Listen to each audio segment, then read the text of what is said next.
The dust from the loading dock settled around Delilah Sullivan's boots as she dragged her left leg behind her, making sure the limp looked convincing enough to keep Garrett Macklin's eyes from lingering too long on the way her work shirt hugged her frame. Ruby City, Idaho in the summer of 1882, was a place where a woman working the cattle yards had to be clever about survival. And Delilah had learned 3 months ago that appearing broken was sometimes the only way to stay whole. She hefted a coil of rope over her shoulder, letting out a small grunt that she hoped sounded pained rather than merely exhausted. The late afternoon sun beat down on the rail yard, where the Diamond Bar Ranch had set up their temporary holding pens for the season's cattle drive. It was honest work, the kind that paid better than washing linens or serving drinks, but it came with complications that had nothing to do with ornery steers or long hours. "Sullivan, get those ropes sorted before sundown, or you will be looking for work elsewhere." Garrett's voice cut through the air like a whip crack. He stood near the water trough, thumbs hooked in his belt, his eyes tracking her movements with an intensity that made her skin crawl. "Yes, sir, Mr. Macklin," she called back, keeping her voice neutral and her gaze down. She adjusted her limp, making it more pronounced as she crossed his line of sight. The foreman had been persistent since she started working the yards, his comments growing bolder each week, his hands finding excuses to brush against her shoulder or guide her elbow. 2 weeks ago, she had watched him corner Mary Peterson behind the feed storage, and Mary had left that same evening, wages uncollected, fear written across her pale face. That was when Delilah had stumbled dramatically while carrying a water bucket, landing hard enough to bruise her hip and give herself a legitimate reason to favor her left leg. She had made a show of it, wincing and hobbling, and she had seen something shift in Garrett's expression. Damaged goods were less appealing, apparently. He still gave her orders, still watched her, but the predatory edge had dulled somewhat. A limp was a small price to pay for being left alone. The other ranch hands gave her sympathetic looks, but kept their distance. No one wanted to cross the Foreman, not when jobs were scarce and the railroad was laying off workers every month. Ruby City had sprung up during the silver boom, but the veins were running thin now, and people were getting desperate. A position at the Diamond Bar was worth keeping your head down and your mouth shut. Delilah sorted through the ropes, her hands working automatically while her mind wandered to calculations. She was saving every penny she could, keeping it hidden in a tobacco tin, buried beneath the floorboards of the boarding house room she shared with 2 other women. Another 6 months, maybe 8, and she would have enough to buy passage to Portland or Seattle, somewhere bigger where a woman could find decent work without having to pretend to be injured just to do her job in peace. The sound of hoofbeats made her look up. A rider was approaching from the main road, sitting tall in the saddle on a buckskin horse that looked like it had been bred for both speed and endurance. The man wore a dark hat pulled low against the sun, and even from a distance, there was something about the way he carried himself that spoke of authority. Not the petty, cruel authority of someone like Garrett Macklin, but the kind that came from actually knowing what you were doing. She watched as he dismounted near the ranch office, a small wooden structure that served as headquarters for the cattle operation. Through the open door, she could see Ernest Talbot, the ranch manager, rise from his desk with a look of surprise. The 2 men shook hands, and though she could not hear their conversation, she could see Talbot nodding eagerly, his posture deferential. "That is Liam Anders," a voice said beside her. She turned to find Tommy Chen, one of the younger ranch hands, standing close enough to speak without being overheard. "Owns the whole operation. Does not come down from the main ranch much, but when he does, people pay attention." The owner, Delilah felt her stomach tighten. Owners typically meant inspections, and inspections meant everyone would be on edge. Garrett would be watching even more closely, making sure nothing reflected poorly on his management. His father started the Diamond Bar back in '68, Tommy continued, coiling a rope beside her. Liam took over about 5 years ago when the old man passed. Word is he is fair but tough, does not tolerate thieves or cheats, but pays an honest wage for honest work. Tommy glanced toward the office, then back at her. Also heard he fired a foreman up at the Montana property last year for roughing up one of the cook's helpers. Sent the man packing without a reference. Something flickered in Delilah's chest, a feeling she quickly tamped down. Hope was a dangerous thing. She had learned that lesson well enough over the past few years, since her father had died and left her with nothing but debts, and her mother's wedding ring, which she had been forced to sell just to eat. "Well, let us hope he does not find anything wrong with how things are running here," she said quietly, turning back to her work. "I need this job." Tommy gave her a long look, his eyes dropping briefly to her leg. "That limp getting any better?" "Some days are worse than others," she said, which was not exactly a lie. Some days she remembered to fake it more than others. "Right," Tommy said, and there was something in his tone that made her think he suspected the truth. But he just nodded and moved away, leaving her alone with her tangled ropes and complicated thoughts. Liam Anders emerged from the office about 20 minutes later, Talbot trailing behind him like an anxious shadow. They walked through the yards, Liam's sharp eyes taking in every detail of the operation. The pens were well maintained, the cattle looked healthy, and the equipment was in good repair. Garrett Macklin appeared from somewhere and fell into step beside Talbot, his spine a little straighter than usual, his voice a little louder as he explained the feeding schedules and rotation systems. Delilah kept her head down and her hands busy, but she was aware of the moment when the 3 men drew close to where she was working.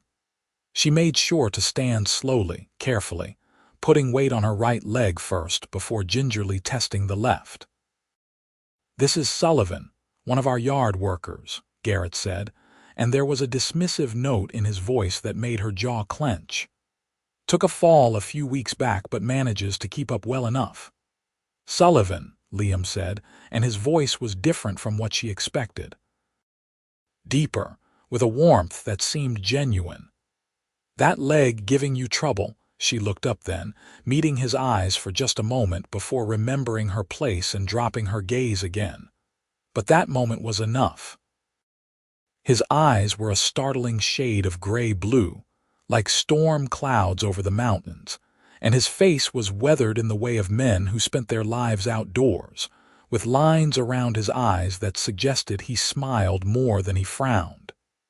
"It is managing, sir," she said quietly. "Does not stop me from doing my work." "I can see that," he said, glancing at the neatly sorted ropes and the organized equipment around her station. "How long have you been with the Diamond Bar?" "About 4 months now, sir." "She is adequate," Garrett interjected before she could say more. "Though we have had to make some accommodations given the injury." Something flickered across Liam's face, too quick for her to read. "Accommodations, lighter loads, more time for tasks, that sort of thing," Garrett said with a shrug. "Cannot expect the same output from someone who is hobbling around." Delilah felt heat rise in her cheeks. She wanted to protest, to point out that she completed every task assigned to her, and often stayed late to make sure nothing was left undone. But contradicting the foreman in front of the owner was a good way to end up unemployed. "I see," Liam said slowly. He looked at Delilah again, his gaze thoughtful. "What happened? How did you get injured?" "Caught my foot wrong while carrying a water bucket, sir," she said, sticking to the story she had told everyone. "Twisted it badly. Probably should have stayed off it longer, but I could not afford to miss the work." Cannot afford, Liam repeated, and something in his tone made her look up again. He was watching her with an expression she could not quite decipher, his jaw slightly set. Well, we appreciate your dedication, Miss Sullivan. A worker who shows up even when injured is worth noting. Thank you, sir, she murmured. The three men moved on, continuing their tour of the facility. Delilah let out a breath she had not realized she was holding and went back to her ropes, trying to ignore the way her heart was beating a little faster than it should.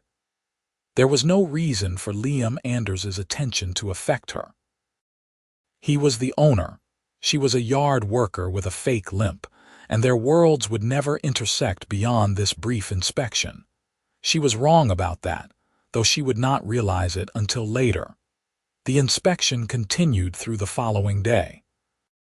Liam was thorough, checking everything from the quality of the feed to the condition of the horses to the accuracy of the ledgers. He spoke with nearly every worker, asking questions that showed he actually cared about the answers.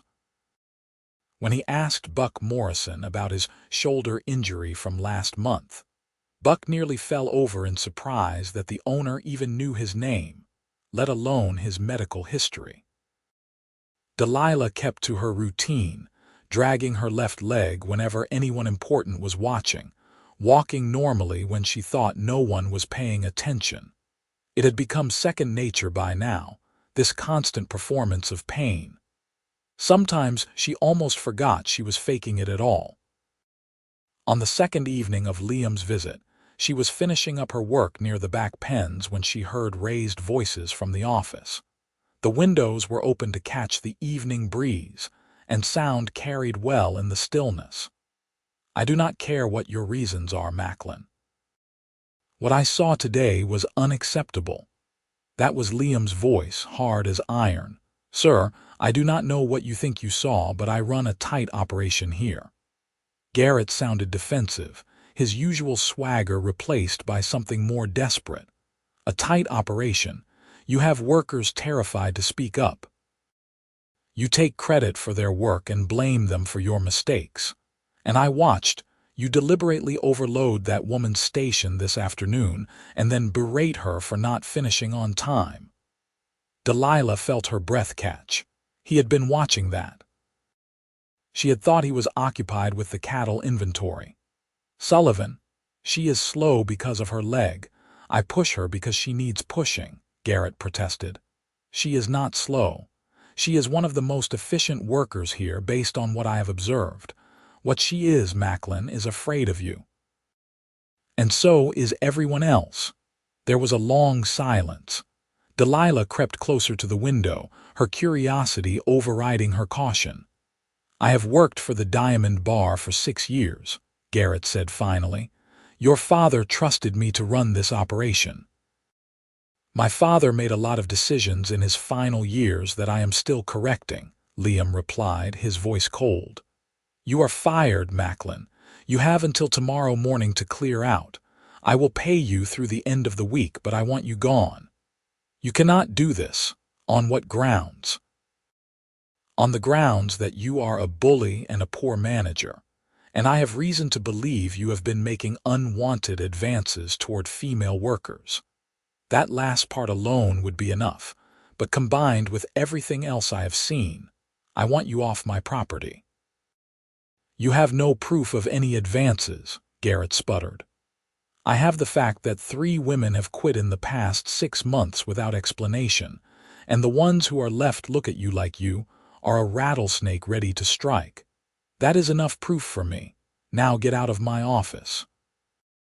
Delilah stumbled backward, her mind reeling. Fired. Garrett Macklin was being fired. She felt dizzy with relief and disbelief in equal measure. It was too good to be true. Things like this did not happen to women like her. She turned to hurry back to her workstation and nearly collided with Tommy Chen, who had apparently also been listening. He grabbed her arm to steady her, his eyes wide. Did you hear that? He whispered urgently. He fired him, she breathed. He actually fired him. About time someone did, Tommy said with feeling. Macklin has been making this place miserable for a long time.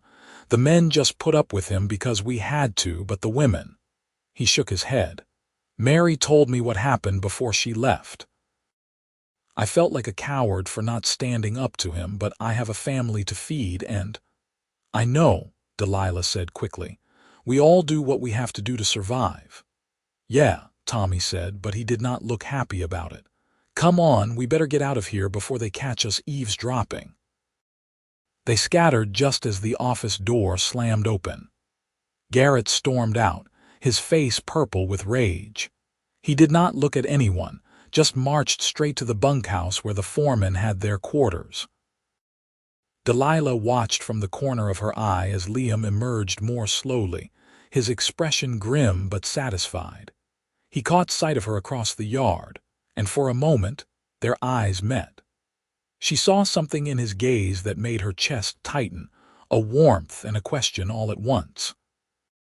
Then he nodded, just a slight tilt of his head, and turned to speak with Talbot, who was hovering anxiously nearby. That night, Delilah lay in her narrow bed at the boarding house, listening to her roommates snore softly on either side of her. She stared at the ceiling, her mind replaying the day's events over and over. Garrett was gone. The threat that had loomed over her for months was simply gone, removed by a man she barely knew but who had somehow seen what was happening and cared enough to do something about it. She thought about that moment when Liam had looked at her across the yard. There had been something there, something that went beyond employer and employee. Or maybe she was just imagining it, projecting her relief and gratitude onto a man who was probably just doing what any decent person would do.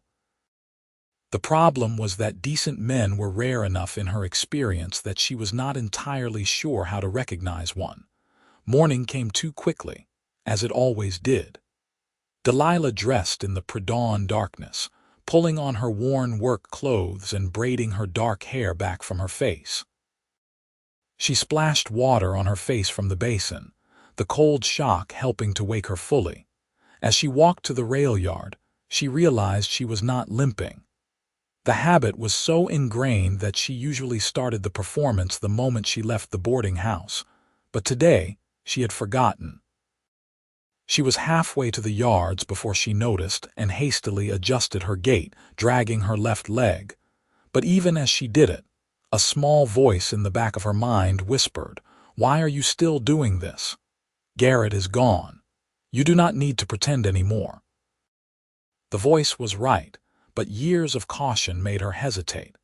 Garrett might be gone, but that did not mean the danger was over. There would be a new foreman soon enough, and who knew what he would be like. Better to maintain the protection of appearing broken until she was sure it was safe.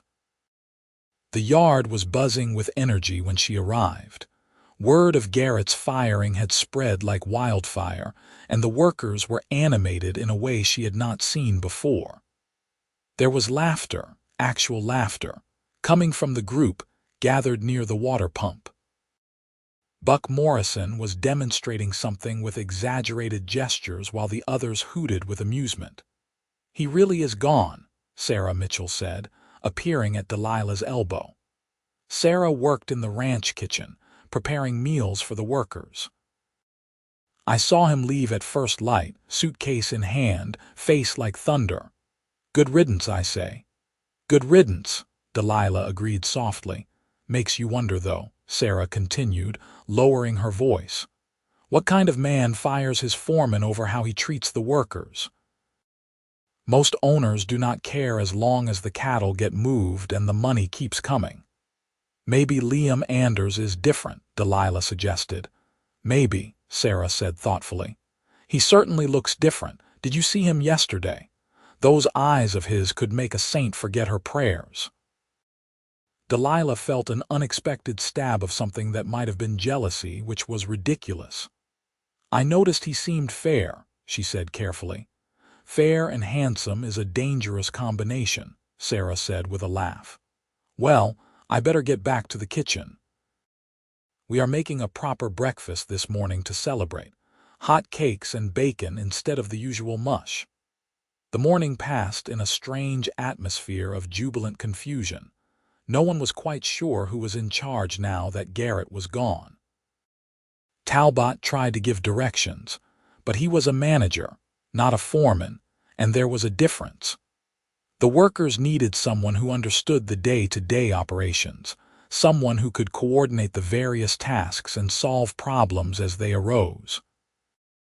Around mid-morning, Liam gathered everyone together near the main pen. Delilah stood at the back of the group, trying to be inconspicuous, but somehow his eyes found her anyway, holding her gaze for a heartbeat longer than necessary before he addressed the crowd. "I know there has been some uncertainty this morning," he began, his voice carrying easily across the assembly. "Let me be clear about a few things. First, Garrett Macklin is no longer employed by the Diamond Bar Ranch. That decision is final and non-negotiable. Second, I will be personally overseeing operations here for the next few weeks until I can find a suitable replacement. Third, and most important, I want to establish some new policies." He paused, looking around at the assembled workers. "If anyone has concerns about their treatment, their safety, or their working conditions, I want to hear about it. You can come to me directly or speak with Talbot if you prefer. No one will face retaliation for raising legitimate issues. This is your workplace, and you deserve to feel safe here.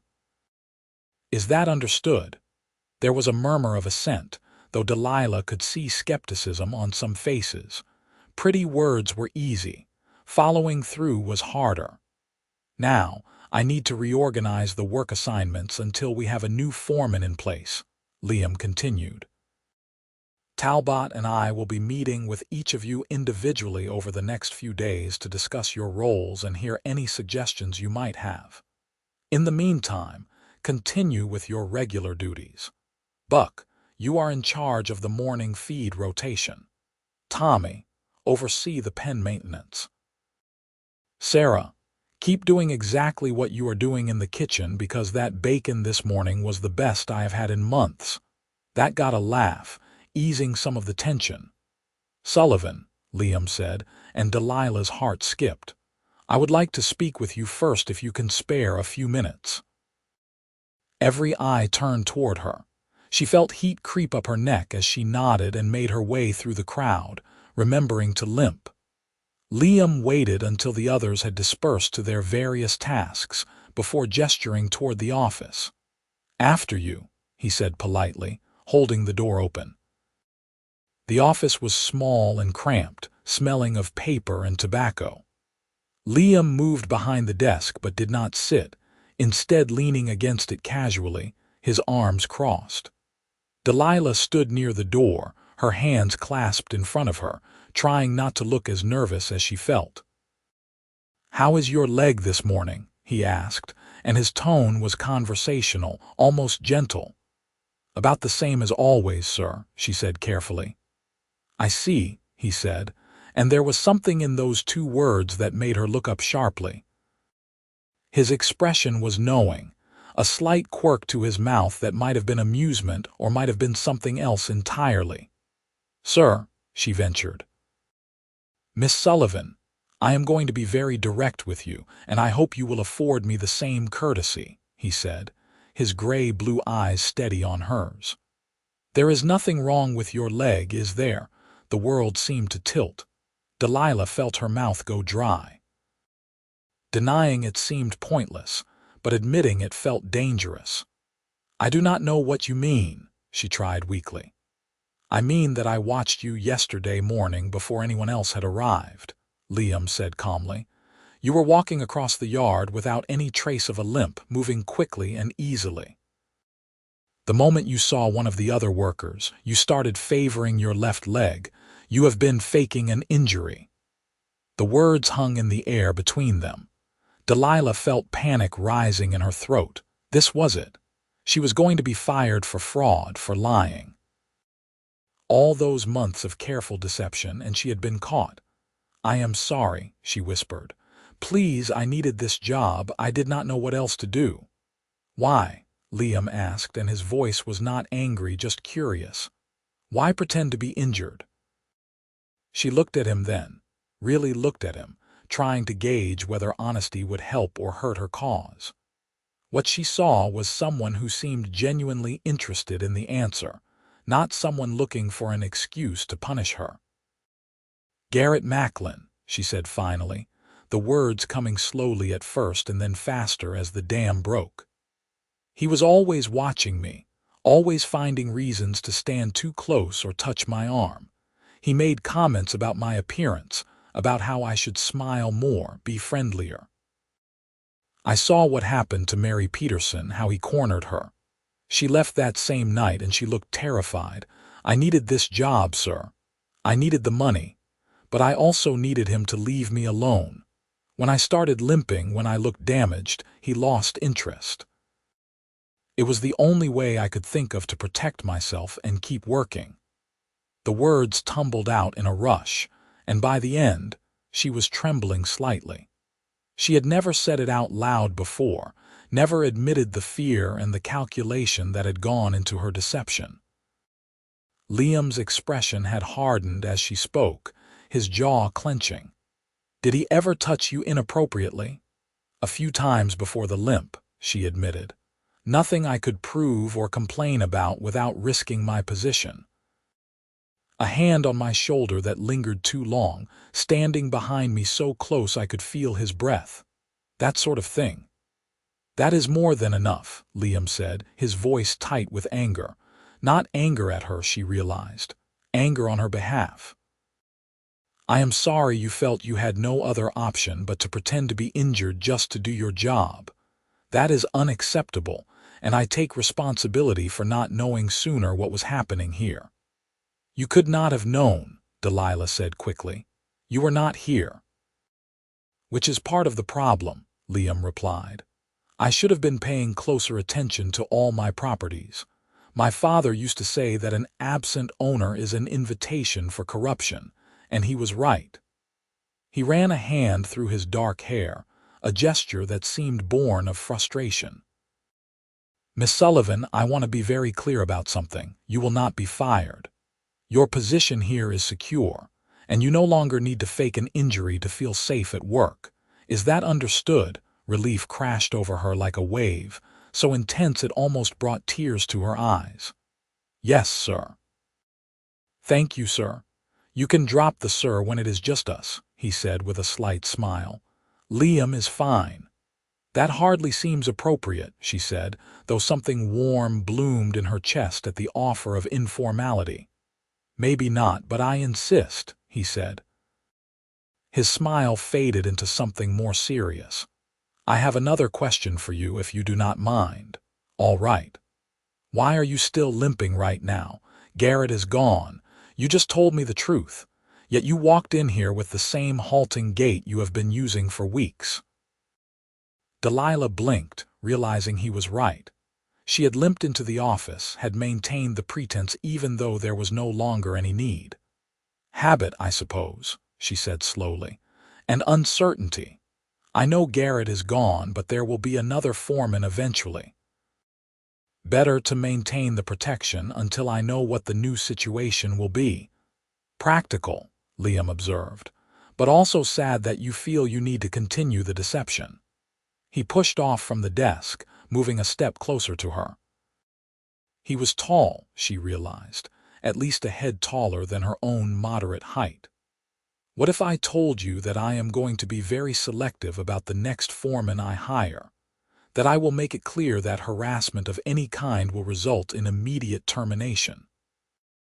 "I would say that sounds wonderful, but words are easy," Delilah said, then immediately regretted her boldness. "I apologize, that was not my place."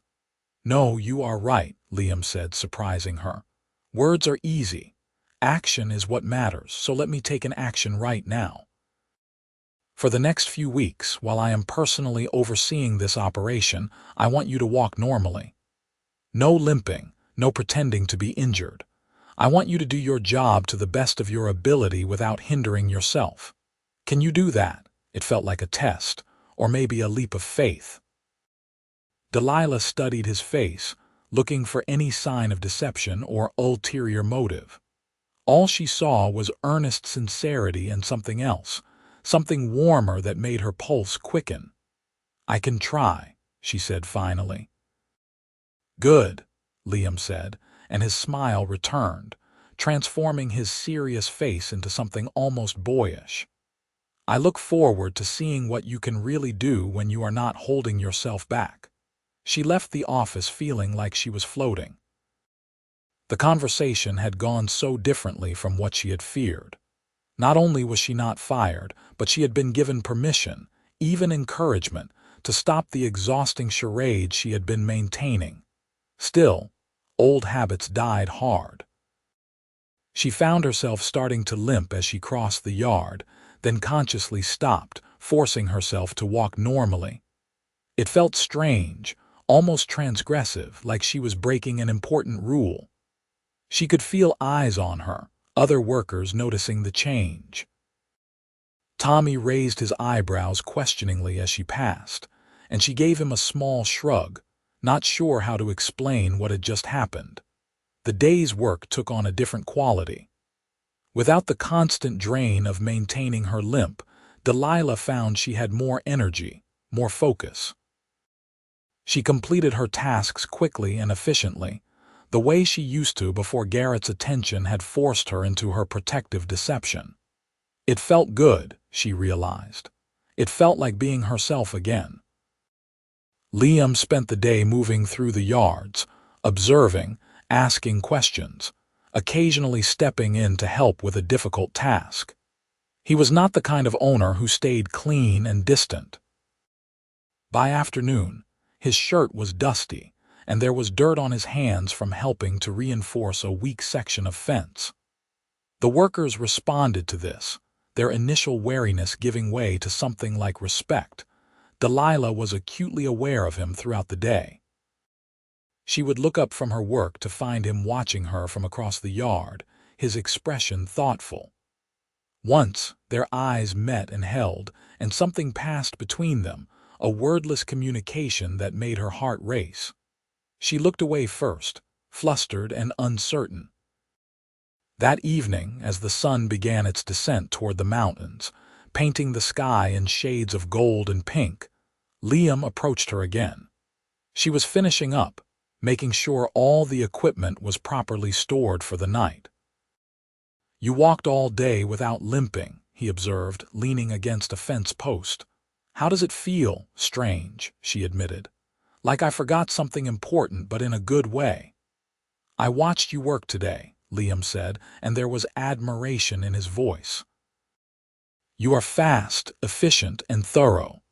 You have been wasting your talent here, doing basic rope work and equipment maintenance. Have you ever worked directly with cattle?" "Some, back when my father had a small ranch," Delilah said. "Before he died and we lost everything." "Would you be interested in learning more? I need someone to help with the herding operations, and I think you would be good at it." It was a promotion, a significant one. Herding work paid better and had more prestige than yard work. It was also traditionally male work, which might cause resentment among some of the other workers. "I would love to," she said honestly. "But will the others accept it, me being a woman and all?" "The ones worth keeping will accept it," Liam said firmly. "And the ones who cannot work alongside a woman without making it difficult? Well, I am in the process of reassessing the entire workforce anyway. This is a good way to see who has outdated attitudes that need correcting." Delilah could not help but laugh at that. "You are serious about changing things here?" "I am serious about running a ranch that I can be proud of," Liam said. "That means hiring good people and treating them well. It is not complicated, though you would be surprised how many owners seem unable to grasp the concept." He paused, then added, "Would you be willing to start training tomorrow? I will work with you personally for the first few days, make sure you have the skills you need." The thought of spending entire days working closely with Liam made her pulse quicken in a way that had nothing to do with professional advancement. "That would be very generous of your time," she managed. "It is my time to spend," he said with a shrug. "Besides, I enjoy working with the cattle. It is one of the few parts of ownership that is more pleasure than business." He straightened up from the fence post, preparing to leave. "Get a good night's rest. We will start early tomorrow before the heat of the day sets in." "Liam," she said, using his name for the first time, and he turned back with a look of pleased surprise. "Thank you for everything, for firing Garrett, for believing me, for this opportunity. It means more than I can properly express." His expression softened. "You are welcome, Delilah.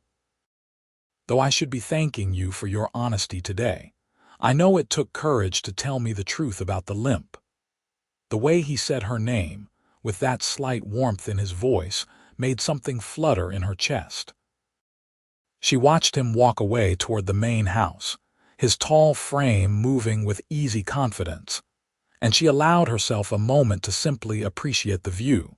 She was in dangerous territory, she realized. Liam Anders was her employer, the owner of the ranch, someone completely out of her social sphere. Developing feelings for him was a recipe for heartache. He was being kind to her, fair and decent, but that did not mean he saw her as anything more than a worker deserving of basic respect. Still, as she walked back to the boarding house that evening, she could not stop smiling. For the first time in months, she felt hopeful. She was walking tall again, no limp to slow her down, no fear making her small. Whatever else came of this situation, that alone was worth celebrating. Her roommates noticed the change immediately. "What happened to your leg?" Martha asked, looking up from her mending. "I thought you were still recovering." "It is better," Delilah said simply. "Much better." That night, she slept more soundly than she had in weeks, her dreams full of open skies and gray-blue eyes that saw her clearly. The next morning, Delilah arrived at the yards before dawn, too excited to sleep any longer. The air was cool and fresh, the sky just beginning to lighten in the east. She found Liam already there, standing near the horse corral with 2 mounts saddled and ready. "Could not sleep either?" he asked with a grin as she approached. "Too much anticipation," she admitted. "Good. That is the right attitude for learning something new," he said, gesturing to the horses. "This is Copper," he indicated the buckskin he had ridden when he first arrived. "And this is Rosie. She is gentle but smart, good for herding work. She will be yours to use while you are training." Delilah approached Rosie, a pretty bay mare with intelligent eyes. She stroked the horse's neck, murmuring soft greetings. The mare whickered softly, accepting her touch. "You have a good hand with horses," Liam observed. "Did your father teach you to ride?" "He did. He said a good rancher needed to be as comfortable in the saddle as on the ground," Delilah said, her voice tinged with the bittersweet ache that always came with memories of her father. "I have not ridden much since we lost the ranch, though. Could not afford to keep a horse." "Well, you will be riding plenty now," Liam said. He moved to Copper and swung into the saddle with the ease of long practice. "Mount up.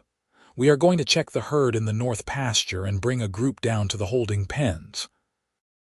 It is basic work, but it will give you a feel for how the cattle move and how to guide them." Delilah mounted Rosie, settling into the saddle with a sense of rightness that she had not felt in years.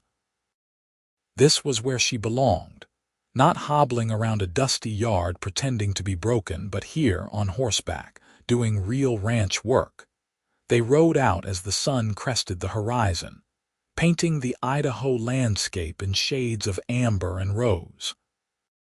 The Diamond Bar Ranch was vast, stretching across valleys and hills with the Awahi Mountains visible in the distance. It was beautiful country, harsh but honest, and Delilah felt something in her soul settle as they rode. Liam was a good teacher, patient but thorough. He explained how to read the cattle's movements, how to position yourself to guide rather than force them, how to use Rosie's training to your advantage.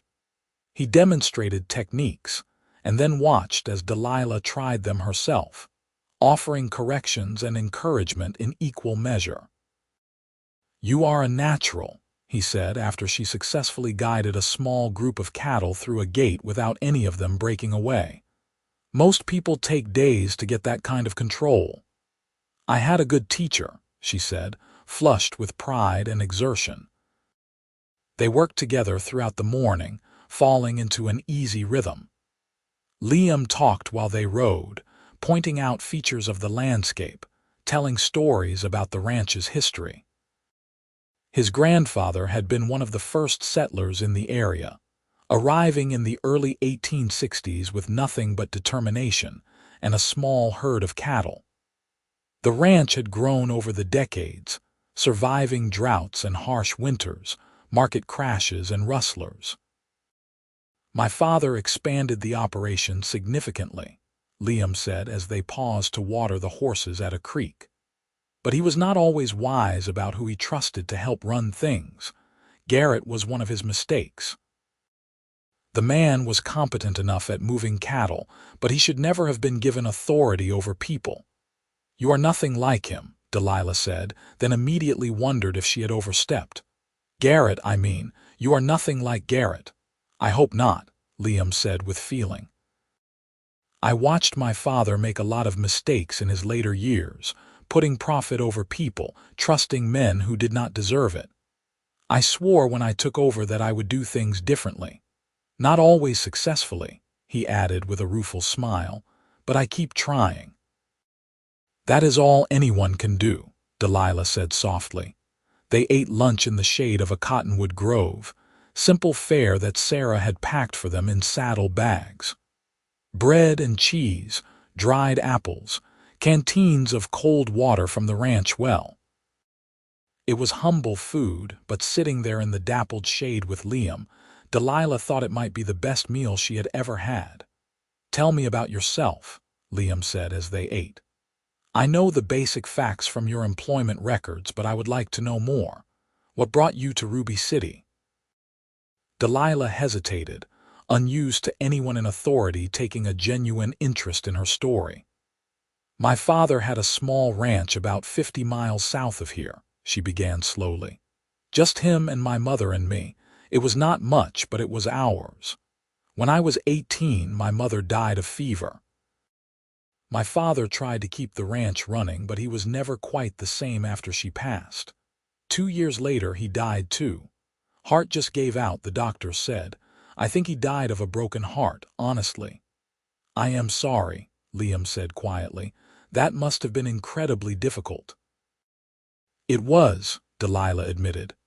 "The ranch had debts I did not know about. Everything was sold to pay them off. I kept a few personal items, but that was all. I drifted for a while, taking whatever work I could find. Washing, cooking, mending. I ended up in Ruby City because someone said there was work at the silver mines, but by the time I arrived, they were laying people off, not hiring. Then I heard the Diamond Bar was looking for workers, and I figured ranch work was something I actually knew how to do." "And then you had to deal with Garrett," Liam said, his voice hardening. "I have dealt with worse," Delilah said, though she was not entirely sure that was true. "I survived. That is what matters." "Survival is not enough," Liam said with surprising intensity. "People deserve more than just survival. They deserve dignity, opportunity, the chance to build something meaningful." "That is an idealistic view," Delilah said, not unkindly. "Maybe," Liam acknowledged. "But what is the point of having resources and influence if you do not use them to make things better? My grandfather came here with nothing and built something. I want to honor that by being the kind of man who creates opportunities, not just takes advantage of people's desperation." Delilah looked at him with new respect. "You really mean that?" "I do," he said simply. They rode back to the ranch in the late afternoon, tired but satisfied. Delilah felt muscles aching that she had forgotten she had, the good ache of hard, meaningful work.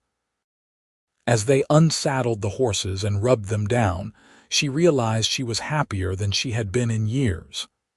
"Same time tomorrow?" Liam asked as they finished with the horses. "I will be here," Delilah promised.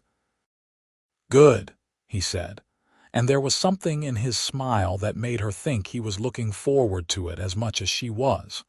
The pattern continued for the next week. Every morning, Delilah and Liam would ride out together, working with the cattle, and he would teach her the nuances of herding, branding, and range management. Every evening, they would return tired and dusty, their conversation growing more personal and comfortable with each passing day. The other workers noticed, of course. Tommy teased her good-naturedly about becoming the boss's favorite. Sarah made knowing comments about how Liam's eyes followed Delilah around the yard. Buck Morrison just grunted approvingly and said it was about time someone recognized her competence. Delilah tried not to read too much into it. Liam was training her, nothing more. The fact that she found herself thinking about him at odd moments, that her heart raced when he smiled at her, that she lay awake at night replaying their conversations, all of that was her problem, not his. But sometimes, she caught him looking at her with an expression that had nothing to do with professional assessment. Sometimes, when they were working close together, their hands would brush and neither would pull away immediately. Sometimes, the air between them felt charged with possibility. On the 8th day of training, they were working a particularly stubborn group of cattle when one of the steers decided to make a break for it. Delilah reacted instinctively, urging Rosie into a gallop and cutting off the steer's escape route. The maneuver worked, but it brought her dangerously close to a rocky outcropping. Rosie, well-trained as she was, shied at the last moment, and Delilah felt herself start to slip from the saddle. Strong hands caught her around the waist, steadying her. Liam had ridden up beside her, his grip firm and sure. For a moment they were frozen like that, his hands on her waist, their faces inches apart, both breathing hard from the chase. "Are you all right?" he asked, his voice rough with concern. "Yes," she managed. "Thank you." He should have let go then. The danger was past, she was stable in her saddle. But his hands remained where they were for several heartbeats longer, his gray-blue eyes searching hers with an intensity that made her forget how to breathe. "Delilah," he said, and her name on his lips sounded like a question and an answer all at once. "Yes," she whispered. Whatever he was about to say was interrupted by the sound of hoofbeats. They sprang apart, Liam releasing her waist as Tommy came riding up, looking concerned. "Everything all right? I saw that steer bolt and thought there might be trouble," Tommy called. "Everything is fine," Liam said, his voice carefully neutral. "Miss Sullivan handled it well, just a close call with those rocks." "Glad everyone is safe," Tommy said, though his eyes moved between them with obvious curiosity. The moment was broken. They finished the day's work in near silence, the easy camaraderie of the past week replaced by a tension that was not entirely uncomfortable but was definitely present. When they returned to the ranch that evening, Liam excused himself quickly, saying he had paperwork to attend to. Delilah felt oddly bereft as she watched him go. Something had almost happened out there by the rocks. She was almost certain of it. But what exactly? And what did it mean? She was still pondering this question when Sarah found her later that evening.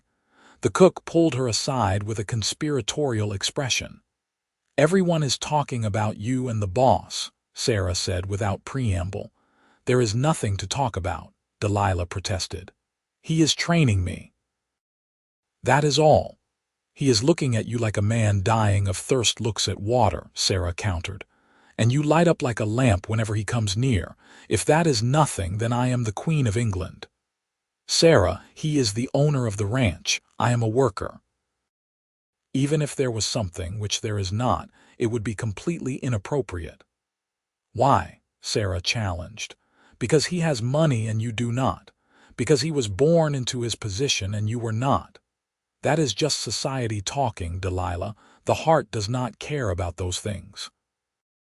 Maybe my heart does not care, but the world does, Delilah said quietly. Besides, you are reading things that are not there. He has been kind to me and I am grateful. That is all. If you say so, Sarah said, clearly unconvinced. But for what it is worth, I think Liam Anders is a good man. If he does have feelings for you, he would not toy with them. He would be serious. Delilah did not trust herself to respond to that. The idea of Liam having serious feelings for her was too much to contemplate, too fragile a hope to examine closely. That night, she lay awake again, replaying the moment by the rocks. The feel of his hands on her waist, the look in his eyes, the way he had said her name. She told herself she was being foolish, seeing things she wanted to see rather than what was actually there. But her heart was not listening to her head. The next morning, there was a different kind of tension between them. Liam was more formal, keeping a slight distance that had not been there before. He still taught her, still answered her questions, but the easy warmth had cooled into something more guarded. Delilah felt the loss of it like a physical ache. She told herself it was for the best. Whatever she thought might be developing between them was clearly one-sided. Liam was protecting them both from an awkward situation by re-establishing proper boundaries. They worked in near silence for most of the morning. It was only when they stopped for a water break that Liam finally spoke about something other than cattle management. "I owe you an apology," he said abruptly. Delilah looked at him in surprise. "For what?" "Yesterday, by the rocks. I was not entirely professional. I should not have touched you like that, should not have held on longer than necessary. It was inappropriate, and I am sorry if I made you uncomfortable." "You did not make me uncomfortable," Delilah said carefully. "You caught me when I was falling. I was grateful."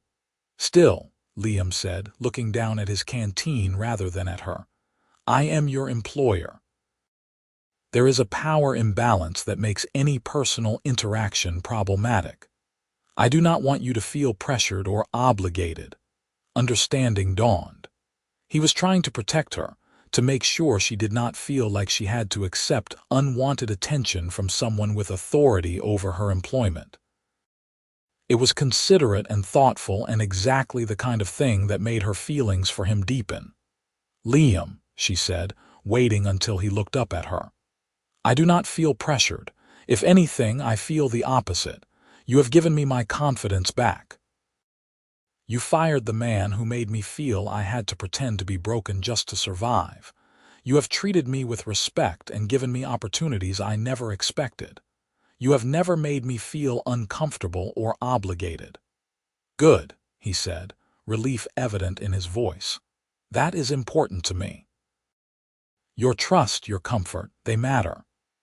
"They matter because you are a decent person," Delilah said, "but also maybe because you care about me specifically." It was bold, putting the question out there so directly, but she was tired of uncertainty, tired of pretending not to feel what she felt. Liam was quiet for a long moment, his eyes on the distant mountains. When he finally spoke, his voice was low and intense. "Yes, I care about you specifically, more than is probably wise given our respective positions. I have been trying to ignore it, to focus on just being a fair employer, but I am not very good at lying to myself."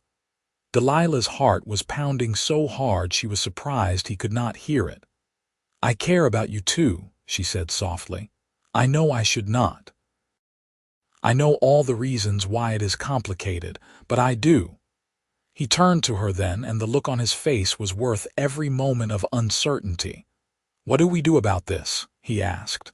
"I do not know," she admitted. "But maybe we could start by being honest about it instead of pretending it is not happening." "Honesty," Liam said, a small smile playing at his lips. "That seems fitting, given that this all started with you being honest about your fake limp." Despite the seriousness of the moment, Delilah laughed. "I suppose it did." "So, to be completely honest," Liam said, moving a step closer to her, "I have wanted to kiss you for days now. Would that be welcome?" Delilah's breath caught. "Very welcome," she managed. He closed the distance between them slowly, giving her every opportunity to change her mind. When his lips finally met hers, it was gentle at first, tentative, a question being asked.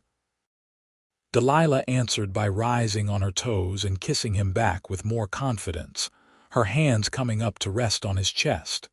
The kiss deepened, becoming something more urgent, more honest. When they finally broke apart, both were breathing hard, and Liam rested his forehead against hers.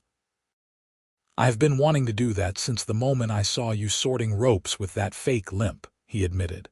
"You looked so determined, so fierce despite trying to appear hurt. I thought you were extraordinary." "You thought I was a liar," Delilah pointed out, but she was smiling. "A liar with good reason," Liam corrected, "which made you brave as well as extraordinary." They spent the rest of the day working together, but the tension between them had transformed into something lighter, more joyful. They talked constantly, sharing stories and hopes and fears with the ease of people who had known each other far longer than a couple of weeks. By the time they returned to the ranch that evening, Delilah felt like she was walking on air. Everything had changed, and yet the world looked exactly the same.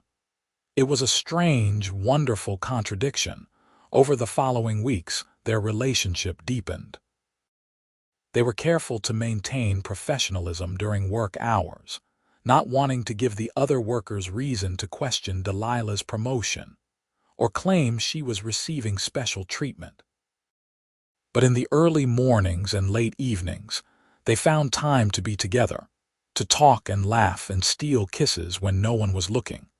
Liam formally promoted Delilah to head of herding operations, a position that came with better pay and more responsibility.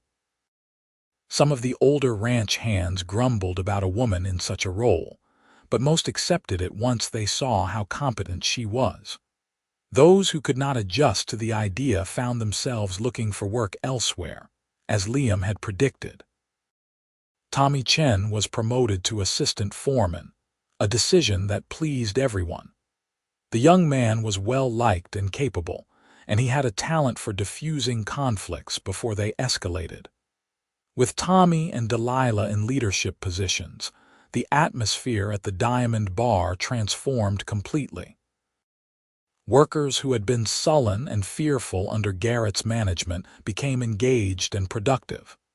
The cattle operation ran more smoothly than it had in years. Talbot, the ranch manager, noticed the change. "I do not know what you did," he told Liam one evening, "but morale is the highest I have ever seen it. We are ahead of schedule on every major project, and I have actually had people asking to transfer here from other properties." "I treated people like human beings instead of equipment," Liam said simply. "It is remarkable what that accomplishes." As summer turned toward autumn, the relationship between Liam and Delilah became harder to hide. They were not trying to conceal it exactly, but they also were not making public declarations. It was enough that they knew how they felt about each other, that they could steal moments of privacy to hold hands and talk about the future. One evening in September, Liam invited Delilah to dinner at the main ranch house. It was a beautiful structure, built by his grandfather and expanded by his father, with a wide porch that overlooked the valley and the mountains beyond. Delilah had never been inside before, having always stayed in the workers' areas. "This is your home?" she asked as he led her inside. The interior was comfortable rather than ostentatious, with well-worn furniture and bookshelves lining the walls. It felt lived in, loved, the home of someone who actually spent time there rather than just using it as a status symbol. "It is," Liam said, "though it has felt empty since my father passed, too big for just one person." He led her to the dining room where a simple but delicious meal was laid out. "I asked Sarah to prepare something special. I hope that is all right." "Sarah knows about us?" Delilah asked as they sat down. "Sarah has known about us since before we knew about us," Liam said with a laugh. "She is not subtle about her approval either. She keeps telling me I had better not mess this up, or she will put salt in my coffee for a month." They ate and talked, the conversation flowing as easily as always. After dinner, Liam took her out to the porch, where they sat on the steps and watched the sun set over the mountains, painting the sky in shades of purple and gold. "Delilah," Liam said after a long, comfortable silence, "I need to tell you something." His serious tone made her turn to look at him. "What is it?" "I am falling in love with you," he said simply. "Actually, I think I already have fallen, completely, irrevocably. I know it is fast and I know there are complications, but I wanted you to know how I feel." Delilah felt tears prick at her eyes, but they were happy tears. "I love you too," she whispered. "I think I started falling the moment you fired Garrett. You saw me, the real me, and you did something about it. No one has ever done that for me before." "I will always see you," Liam promised. "And I will always do what I can to make sure you never have to hide or pretend to be less than you are." He kissed her then, soft and sweet, and Delilah felt like she had finally come home. All the years of struggle, of making herself small and pretending to be broken, they had led to this moment. To this man who saw her strength and honored it, who had given her back her ability to walk tall. "I have a question," Liam said when they broke apart. "And please, take as much time as you need to think about the answer. There is no pressure." "All right," Delilah said, her heart starting to race. "Will you marry me?" Liam asked. "I know we have not been together long by conventional standards, but I have never been more certain of anything in my life. I want to build a future with you, here on this ranch, as partners in every sense of the word. What do you say?" Delilah did not need time to think. "Yes," she said, laughing through happy tears. "Yes, absolutely yes." Liam pulled her into his arms, holding her close. "I promise I will spend every day making sure you never regret that decision," he said fiercely. "I could never regret it," Delilah said. "You gave me back myself. How could I regret loving the man who did that?" They were married 6 weeks later, in a simple ceremony in Ruby City, attended by the ranch workers and a few friends from town. Sarah cried through the entire service. Tommy stood up as Liam's best man, grinning broadly throughout. Delilah wore a dress that Sarah and the other women had helped her make, a beautiful simple gown in pale blue that brought out her eyes. When the preacher pronounced them man and wife, and Liam kissed her in front of everyone, Delilah felt like the luckiest woman alive. She was marrying a man she loved, a man who respected her and saw her as an equal. She was keeping her position at the ranch, working alongside her husband to build something meaningful. She was, finally, able to walk tall without fear. The reception was held at the ranch, with food and music and dancing that lasted well into the night. At one point, as Delilah was dancing with her new husband, she caught sight of the yard where she used to work, dragging her fake Limp behind her. It seemed like a lifetime ago, though it had only been a few months. "What are you thinking about?" Liam asked, following her gaze. "About how much has changed," she said honestly. "How different everything is now." "Better?" he asked. "So much better," she confirmed. "You know, I used to think that happiness was something that happened to other people, not to me, that I would spend my life just surviving, never really living." "You proved me wrong." "We proved each other wrong," Liam corrected. "I thought I would spend my life managing a ranch and never really connecting with anyone. You showed me what it means to have a true partner." They built their life together over the following years. The Diamond Bar Ranch continued to prosper under their joint management. Delilah's innovations in herding techniques increased efficiency while also being more humane to the animals. Liam's commitment to fair treatment of workers made the ranch the most sought-after employment in the region. They were partners in every sense, making decisions together, supporting each other through challenges, celebrating successes as a team. Liam never made her feel like her opinions mattered less because she had started as a worker. Delilah never let him forget that power came with responsibility, that being the owner meant being accountable to the people who depended on him. In the spring of 1884, Delilah gave birth to their first child, a healthy baby boy they named Samuel, after Liam's grandfather who had founded the ranch. Liam was besotted from the moment he held his son, and Delilah loved watching him become a father. He was gentle and patient, changing diapers and walking the floor with the baby at night without complaint. "You are a natural at this," Delilah said one night, watching him rock Samuel to sleep. "I had a good example," Liam said softly, gazing down at his son with wonder. "My father, for all his faults in business, was a loving parent. I want to be that for Samuel. I want him to grow up knowing he is loved unconditionally." 2 years later, they welcomed a daughter they named Clara, after Delilah's mother. Clara was fierce from birth, strong-willed and determined, and Delilah recognized herself in her daughter's stubborn independence. "She is going to be a handful," Liam said with delight, watching 18-month-old Clara attempt to climb out of her crib for the 4th time that evening. "She is going to be extraordinary," Delilah corrected, "just like her father." The children grew up on the ranch, learning to ride almost before they could walk, comfortable with cattle and horses and the wide open spaces of Idaho. Samuel was thoughtful and observant, with his father's gray-blue eyes and his mother's practical nature.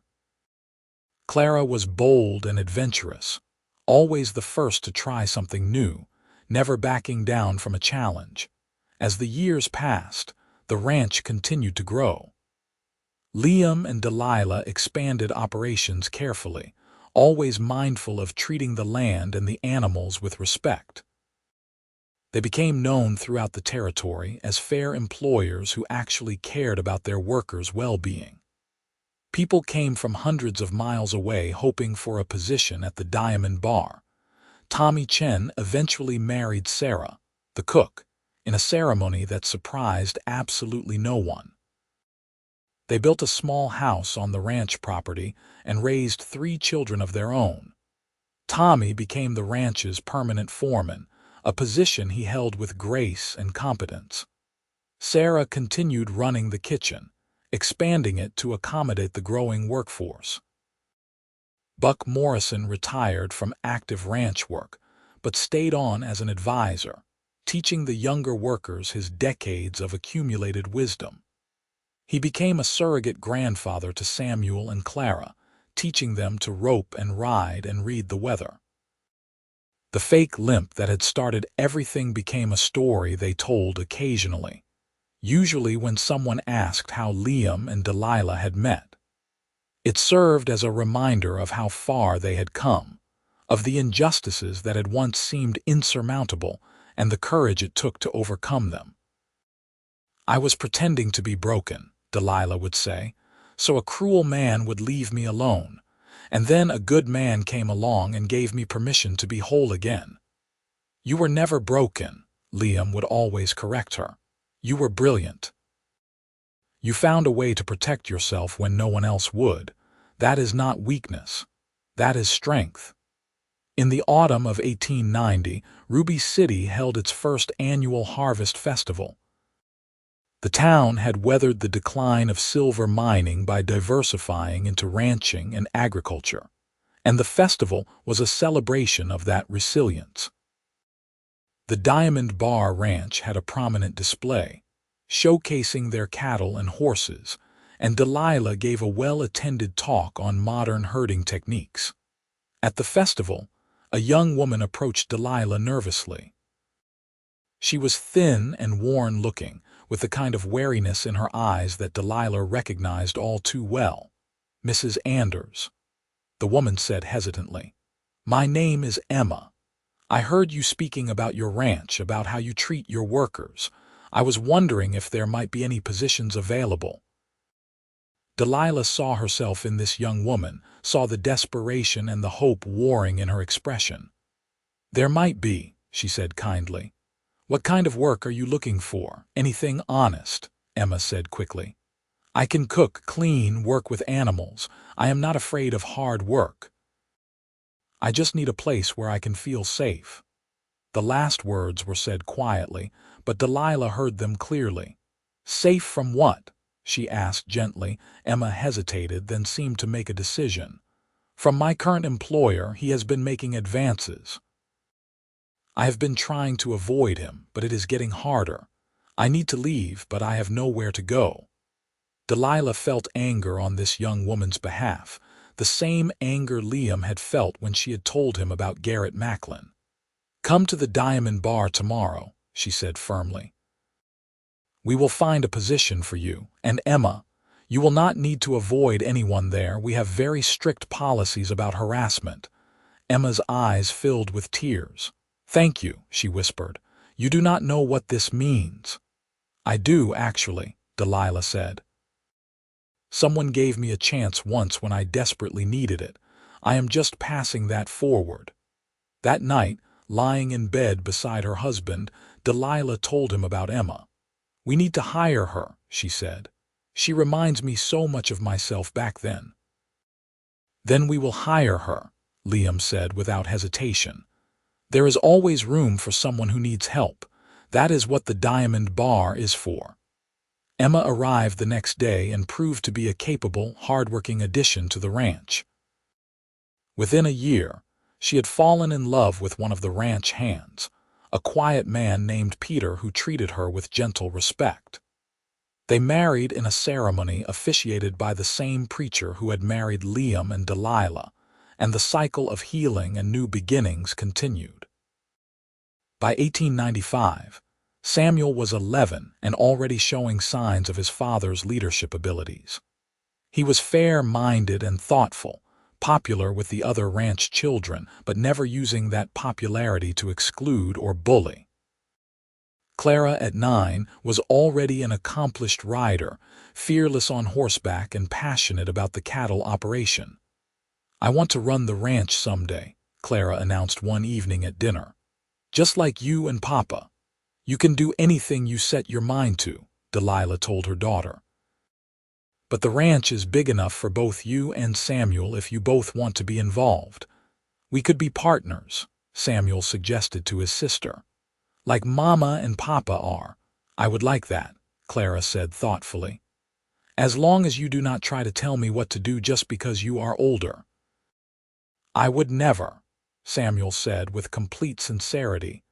Liam and Delilah exchanged amused glances. Their children were already learning the lessons that had taken the two of them years to fully understand. That true partnership meant respecting each other's strengths and supporting each other's goals. As the century drew to a close, the Diamond Bar Ranch was recognized throughout the Western Territories as a model of progressive, humane ranching practices. Liam was frequently invited to speak at agricultural conferences, and Delilah's techniques were written about in farming journals.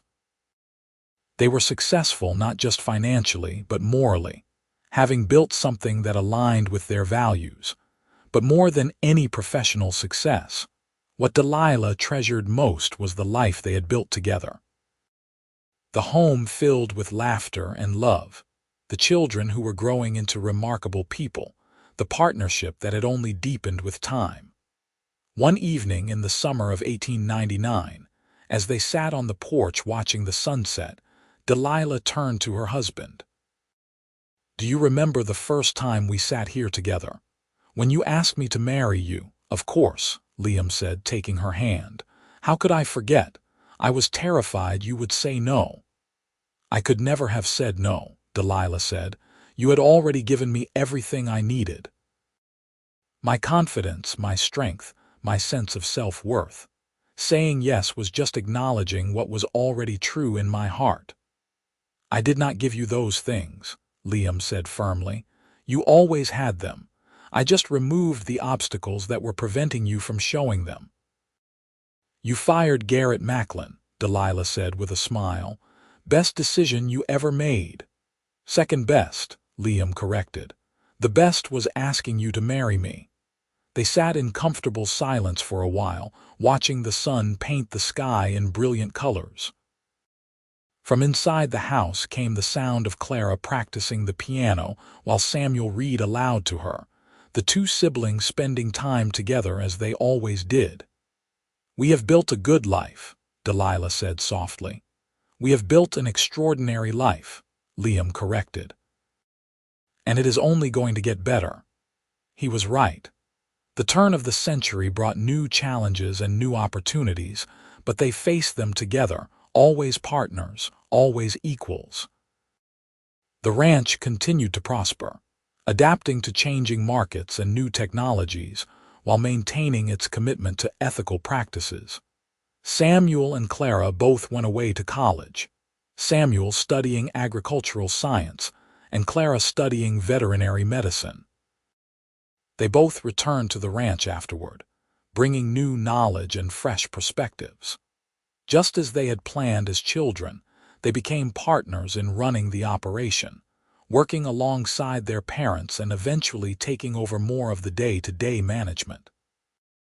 In 1905, Samuel married a schoolteacher named Catherine, and they moved into a house on the ranch property.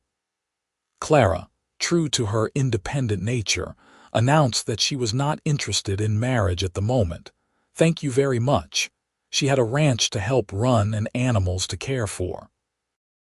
But a few years later, she met a horse breeder named James who shared her passion for animals, and they married in a ceremony under the cottonwood trees where Liam and Delilah had shared their first kiss all those years ago.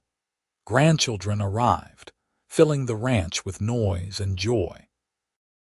Liam and Delilah watched their family grow with deep satisfaction, knowing they had created something that would endure beyond their own lives. On their 25th wedding anniversary in 1908, the ranch threw a huge celebration. Workers past and present came from all over to honor the couple who had transformed not just a ranch, but an entire approach to agriculture and labor relations. There were speeches and toasts, music and dancing, and at one point, Tommy stood up to tell the story of how it had all started. There was this woman, he said, grinning at Delilah, who was faking a limp to avoid a terrible foreman's attention. And there was this man, he nodded to Liam, who saw what was happening and did something about it. He fired that foreman and she walked tall again. But more than that, they showed all of us what it means to treat people with dignity. They built something here that is about more than just cattle and profits. They built a community based on respect and fairness. That is their real legacy. The crowd erupted in applause. Delilah felt tears streaming down her face, overwhelmed by gratitude and love. Liam pulled her close, kissing her temple. He is right, you know, Liam murmured in her ear. The best thing I ever did was give you the freedom to walk tall. Everything good in my life has flowed from that decision. The best thing I ever did was have the courage to tell you the truth, Delilah replied. Even though I was terrified, even though I thought you might fire me, I was honest, and you proved that honesty was worth the risk. As the celebration continued around them, they slipped away to their favorite spot on the porch. The sun was setting over the mountains, as it had on so many evenings before, painting the sky in colors that never got old no matter how many times they saw them.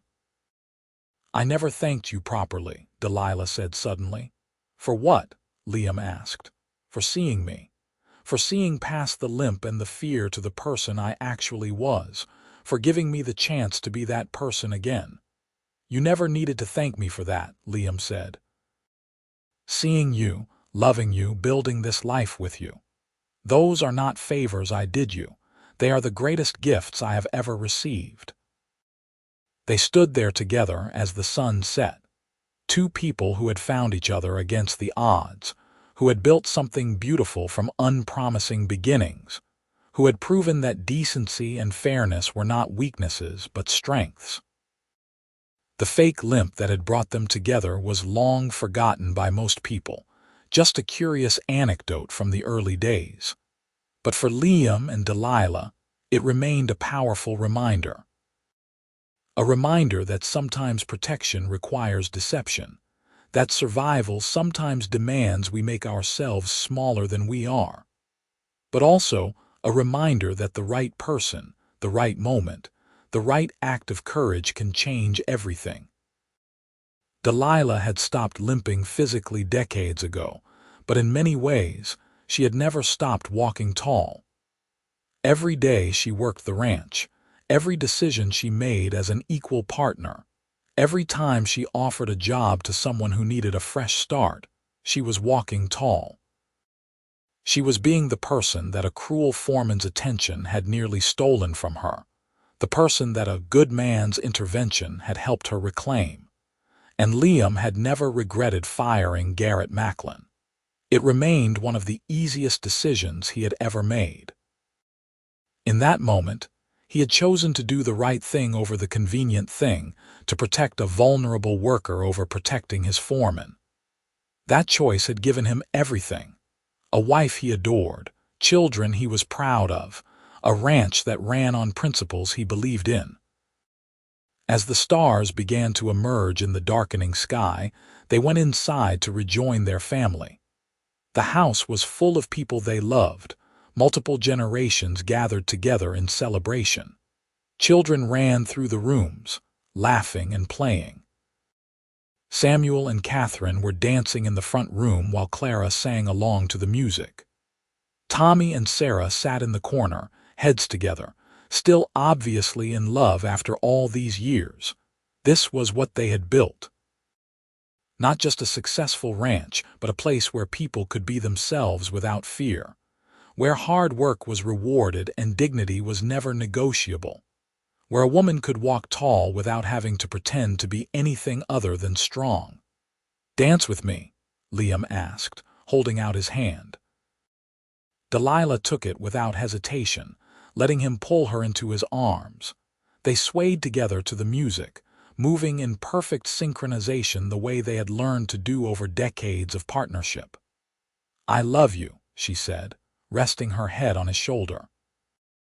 "I love you too," he replied, his arms tightening around her. "Always have, always will." As they danced surrounded by family and friends, Delilah thought back to that dusty yard where she had dragged a fake limp behind her, terrified and diminished.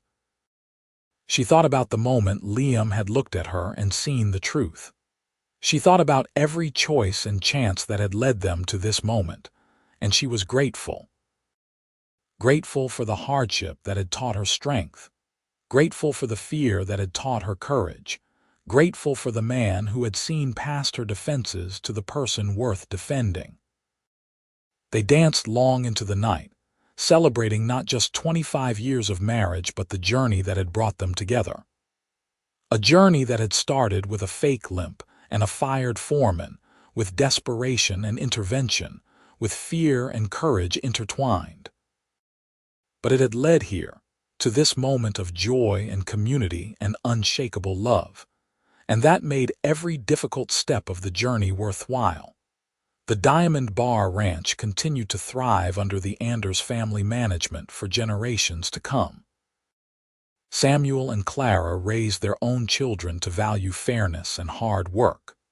Those children raised their children the same way. The values that Liam and Delilah had fought to establish became so ingrained in the ranch's culture that eventually no one could imagine running it any other way. And sometimes, on quiet evenings, when new workers would ask about the history of the place, someone would tell the story of the woman who had faked a limp to avoid a foreman's attention, and the cowboy who fired that foreman so she could walk tall again. It became a founding myth of sorts, a story that encapsulated everything the Diamond Bar stood for.